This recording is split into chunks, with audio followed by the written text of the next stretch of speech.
Saudara, polisi telah melakukan rekonstruksi ulang kasus pembunuhan berencana terhadap Brigadir Yosua. Rekonstruksi ini menghadirkan kelima tersangka, Irjen Verdi Sambo, Putri Chandrawati, Barada Eliezer, Bribka Riki Rizal, dan Kuat Ma'ruf.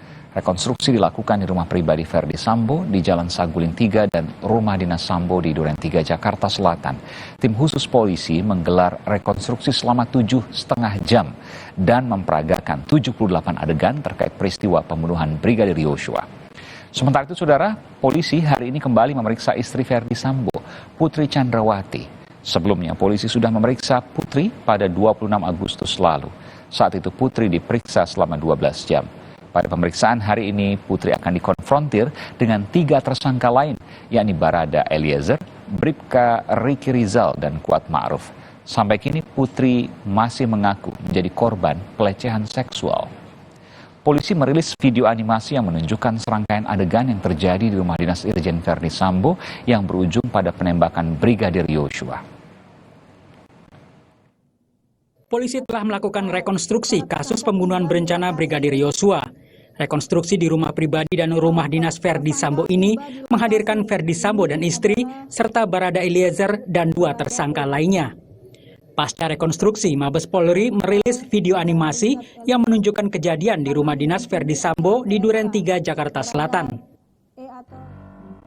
Dalam video animasi itu ditunjukkan awal kedatangan Putri Chandrawati, Barada Eliezer, Bribka Riki Rizal, Brigadir Yosua, dan Kuat Ma'ruf dari rumah pribadi Verdi Sambo di Jalan Saguling 3 menuju rumah dinas Sambo di Duren 3, Jakarta Selatan.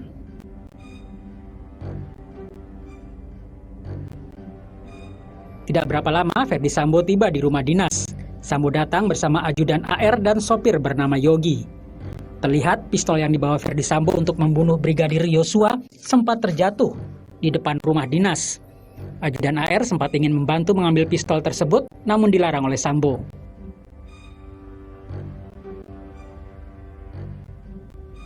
Verdi Sambo memanggil Eliezer dan Kuat Ma'ruf yang ada di lantai 2. Yosua dan Riki Rizal yang ada di taman juga dipanggil masuk.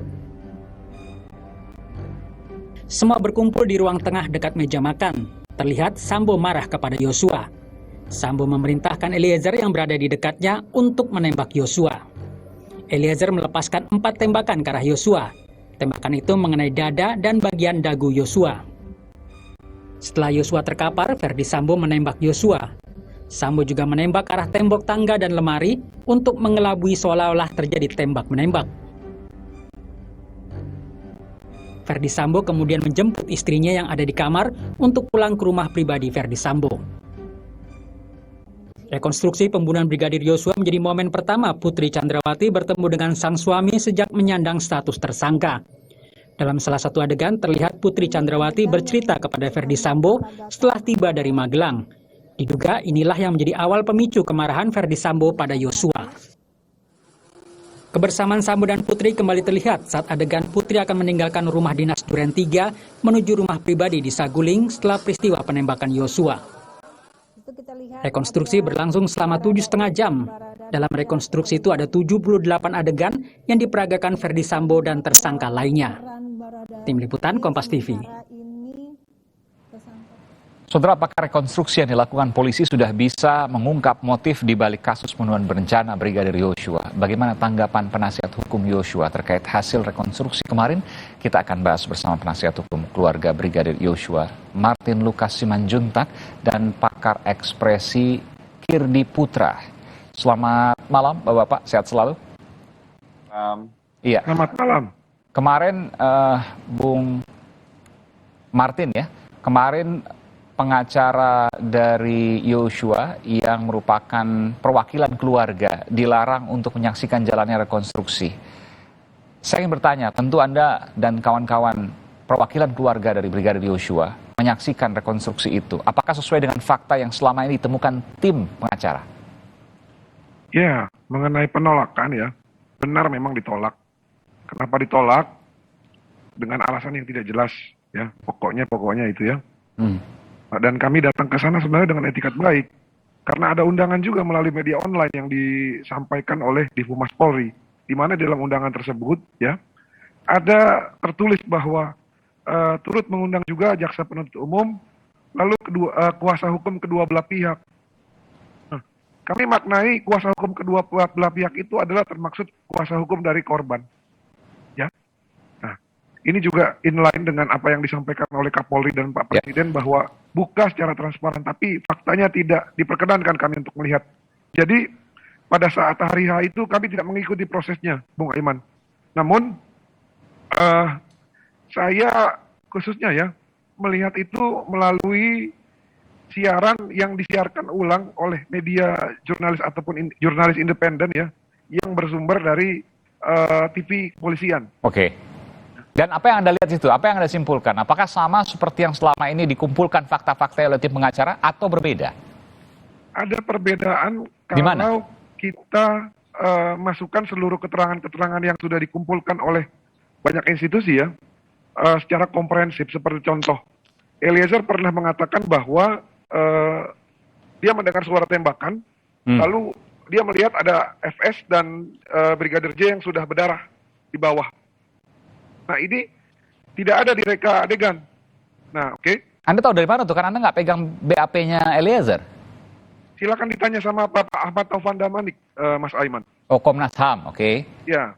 Lalu mengenai apa yang disampaikan oleh Pak Kapolri kan juga jelas ya bahwa menurut Baradae, FS menembak sebanyak beberapa kali. Nah, namun dari temuan yang dijelaskan melalui rekonstruksi memang tidak terlalu berbeda ekstrim ataupun major, karena faktanya menurut keterangan Barada Eliezer, selain disuruh menembak oleh Ferdi Sambo ya dengan ayo tembak gitu ya. Ya. Barada Eliezer menembak, Ferdi Sambo juga menembak kepala belakang dari almarhum Brigadir J, anak dari klien kita. Yang mana kami bisa pastikan dan kami bisa menduga keras salah satu penyebab kematian dari Brigadir Joshua itu adalah, kalau sesuai dengan keterangan Barada Eliezer, adalah akibat tembakan dari belakang yang mengenai otak belakang dan tembus kepala, hidung. betul. Oleh dan kemarin tidak ada gambar itu karena ditolak oleh Ferdi Sambo. Tentu ini ada perbedaan BAP, kan biasa di dalam rekonstruksi, bukankah begitu? Ya, kami sudah dalam posisi memandang ataupun menganggap subjektif ya setiap apa yang disampaikan oleh 4 tersangka, FS, RR, KM, dan juga RR. Ya. Karena menurut kami keterangan mereka ini keterangan pembohong. Terbukti dengan mereka mengarang cerita bahwa di Duren 3 itu ada peristiwa kekerasan seksual. Saya tanya Bung Martin. Kalau dalam rekonstruksi Anda, kan ini bukan kasus pertama ya, dalam rekonstruksi apakah kemudian pasti sama dengan kejadian sesungguhnya atau nanti akan bisa berbeda di sidang pengadilan? Yang pertama, nggak semua kasus rekonstruksi ya Mas ya. Betul. Ini kan kenapa bisa rekonstruksi, karena 340 dan 338 ini adalah delik material. Tidak mungkin orang meninggal kalau tidak ada yang membunuh. Dan tidak mungkin pembunuh membunuh kalau tidak ada yang meninggal. Oleh karena itu, karena banyak rekayasa dan juga banyak barang bukti yang dihilangkan, penting bagi penyidik ya, sesuai dengan escape dari kepolisian untuk menggelar rekonstruksi. Nah, mengenai perbedaan sehubungan dengan Eliezer sudah menjadi JC, tentunya ini sudah kami prediksi akan banyak yang berbeda. Kalau tidak berbeda, justru kita geleng-geleng kepala. Tapi secara logika hukum sangat bagus memang kalau banyak keterangan Eliezer yang berbeda dengan FS. Karena? Ya karena memang FS dan kawan-kawannya ingin menutupi fakta. Kalau para Eliezer kan dia ingin membuka fakta agar yang bersangkutan bisa selamat dari jerat 340 KUHP. Nah, itu juga yang kami harapkan dalam memberikan keadilan, bukan hanya memberikan keadilan kepada korban, tapi memberikan juga nanti keadilan bagi terdakwa yang memang bersalah itu sesuai dengan porsi bibit bobot bebet. Jadi jangan sampai ada orang yang dipaksa membunuh itu justru dihukum berat. Boleh. Baik. Saya ke Bung Kirdi Putra. Bung Kirdi, sebelum saya mempertanyakan ke Anda terkait dengan rekonstruksi, saya ingin memperlihatkan dulu pada kita semua bagaimana proses rekonstruksi kemarin yang terkait dengan Irjen Ferdi Sambo.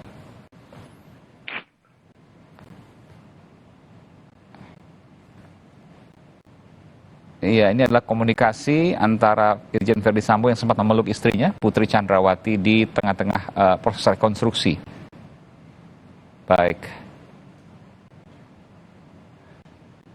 Saya menuju ke Bung Kirdi. Bung Kirdi, Anda tentu mengikuti proses rekonstruksi ini. Apa yang bisa Anda sampaikan di sini? Oke, kalau kita lihat dalam proses rekonstruksi ini, saya bisa membagi menjadi 3 bagian. Jadi ketika bagian pertama video awal dan juga beberapa foto gambar yang bisa kita dikumpulkan, itu sangat terlihat ketika di tahap-tahap awal itu FS itu terlihat ini ya cenderung untuk tidak menghindari paparan visual dari sekeliling. Apa artinya paparan visual? Artinya bahwa FS melihat, benar matanya ngelihat kanan, ngelihat kiri tegak seperti itu. Kapan seseorang menghindari paparan visual? Ketika dia tidak menghendaki atau ingin memutus informasi yang ada dari dan ke orang sekitarnya. Oh, dia tidak ingin diekspos gitu maksudnya? Bisa salah satu kecenderungannya misalnya kemungkinannya adalah tidak mau diekspos dan atau misalnya malu misalnya atau segala bentuk emosi yang dia tidak ingin orang lihat atau dia tidak ingin orang melihat ke arah dia. Dan itu wajar, betul ya? Karena memang dalam posisi yang dia dianggap bersalah saat ini. Iya, dan ini yang terjadi malah sebaliknya, bahwa dia tidak membatasi terjadinya paparan visual tersebut.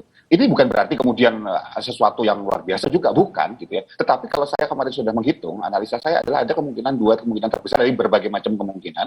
Kemungkinan pertama adalah karena kecenderungan dan habit dari posisi dia sebagai seorang anggota Polri, yang biasanya dalam masuk ruangan untuk penanganan kasus dan lain sebagainya, dia harus menjadi orang yang dominan dan menjadi orang yang tegar. Apalagi polisinya polisi.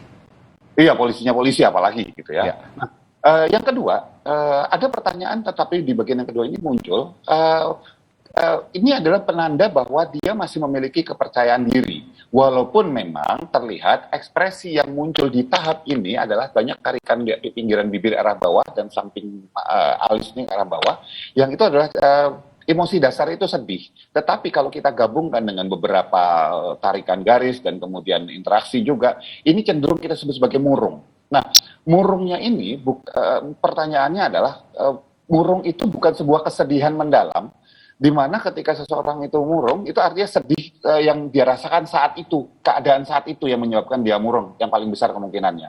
Nah, ketika berbicara tentang kemurungan tersebut digabungkan dengan ketegaran secara PD-nya tadi, sehingga membuat saya bertanya dalam kasus sebesar ini, resiko yang dihadapin juga besar, tingkat kesalahannya juga ya fatal ya buat saya, karena ini menjadi sorotan netizen dan masyarakat Indonesia semuanya.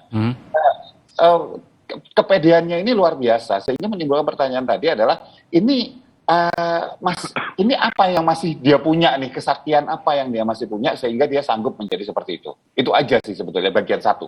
Nah, bagian kedua, ketika berinteraksi dengan PC, ya, FS berinteraksi dengan PC, kita nggak bisa mengkategorikan apakah pelukan ini, kita belum bisa artikan apa-apa karena kita nggak tahu pelukan ini sebuah bagian dari rekonstruksi atau memang tanda petik menunjukkan perhatian dan kemesraan dengan. Kalau ada di rekonstruksi pasti kan bagian dari rekonstruksi.